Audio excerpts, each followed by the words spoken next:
દાહોદમાં ભાજપનું કાર્યકર્તા સંમેલન યોજાયું. દાહોદ ખાતે પ્રદેશ ભાજપ પ્રમુખ જગદીશ વિશ્વકર્માના અધ્યક્ષસ્થાને ભવ્ય કાર્યકર્તા સંમેલન યોજાયું. જગદીશ વિશ્વકર્માએ કોંગ્રેસ પર આકરા પ્રહારો કરતા જણાવ્યું કે જેમ વરસાદમાં દેડકા આવે તેમ ચૂંટણી આવે ત્યારે કોંગ્રેસ આવે છે. પ્રદેશ પ્રમુખનો હુંકાર, આગામી 50 વર્ષ સુધી કેન્દ્ર કે ગુજરાતની સરકારમાં કોંગ્રેસનો ક્યાંય મેળ પડવાનો નથી. કોંગ્રેસ પર નિશાન સાધતા કહ્યું કે કોંગ્રેસ પક્ષ માત્ર રાહુલ ગાંધીને વડાપ્રધાન બનાવવા માટે જ મથી રહ્યો છે. જગદીશ વિશ્વકર્માએ ગંભીર આરોપ લગાવ્યો કે કોંગ્રેસના લાંબા શાસનકાળ દરમિયાન આદિવાસી સમાજનો કોઈ જ વિકાસ થયો નથી. ભારતની જનતાએ કોંગ્રેસને 3 વખત જાકારો આપ્યો અને ગુજરાતમાં છેલ્લા 30 વર્ષથી ભાજપનું મક્કમ શાસન છે. આ કાર્યક્રમમાં રાજ્યમંત્રી રમેશ કટારા, સાંસદ જસવંતસિંહ ભાભોર અને ધારાસભ્ય કનૈયાલાલ કિશોરી ખાસ ઉપસ્થિત રહ્યા. સંમેલનમાં મોટી સંખ્યામાં કાર્યકર્તાઓ ઉમટી પડતા દાહોદમાં ભાજપનો કેસરીયો માહોલ જોવા મળ્યો. રિપોર્ટર શ્રીકાંતભાઈ કે વહોનિયા કે કોંગ્રેસ દ્વારા આટલા વર્ષ શાસન કરવામાં આવ્યું.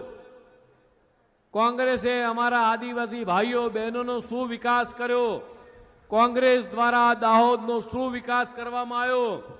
કોંગ્રેસે માત્ર ને માત્ર ભય, ભૂખ અને ભ્રષ્ટાચાર આ 3 શબ્દો એમના મહત્વના હતા. એ ક્યારેય નતા ઈચ્છતા કે મારો આદિવાસી ગામડાનો વ્યક્તિ એ ભણી ગણીને મોટો વ્યક્તિ બને, ભણી ગણીને એન્જિનિયર બને, મારી આદિવાસીની દીકરી ક્યારેય ડોક્ટર બને. આ કોંગ્રેસ વાળા ક્યારેય નતા ઈચ્છતા. કોંગ્રેસ વાળા શું ઈચ્છતા હતા? નહેરુ ગાંધી વડાપ્રધાન બન્યા, ઇન્દિરા ગાંધી વડાપ્રધાન બન્યા, રાજીવ ગાંધી વડાપ્રધાન બન્યા અને સોનિયાજીને એવું હતું કે આ બધા વડાપ્રધાન બન્યા તો મારો દીકરો શેનો બાકી રહી જાય? તો કે મારો દીકરો રાહુલ ગાંધી વડાપ્રધાન બને. બને એમ છે ભાઈ?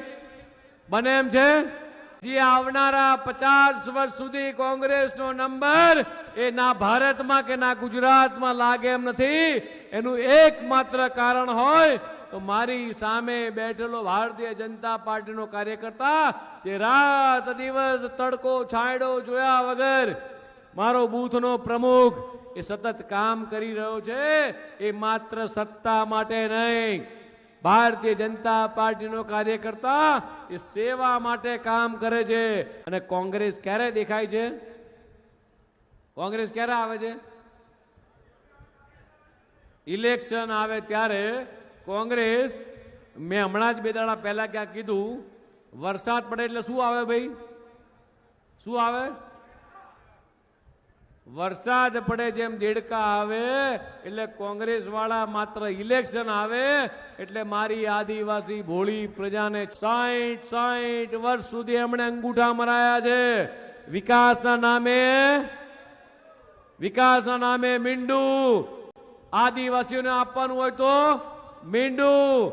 માત્ર ને માત્ર ભ્રષ્ટાચાર, ભ્રષ્ટાચાર અને ભ્રષ્ટાચાર. કોંગ્રેસ એટલે માત્ર ભ્રષ્ટાચાર. મિત્રો, એટલા માટે જ આખા દેશમાંથી 140 કરોડ જનતાએ 3 વખત જાકારો આપ્યો છે. ગુજરાતમાંથી છેલ્લા 30 વર્ષથી આ ગુજરાતની 6.5 કરોડ જનતા જાકારો આપી રહી છે મિત્રો. અને એટલા માટે જ દેશની 140 કરોડ જનતાને દેશના યશસ્વી પ્રધાનમંત્રી માનનીય મોદી સાહેબ પર એ પૂરેપૂરો ભરોસો છે મિત્રો, પૂરેપૂરો ભરોસો છે.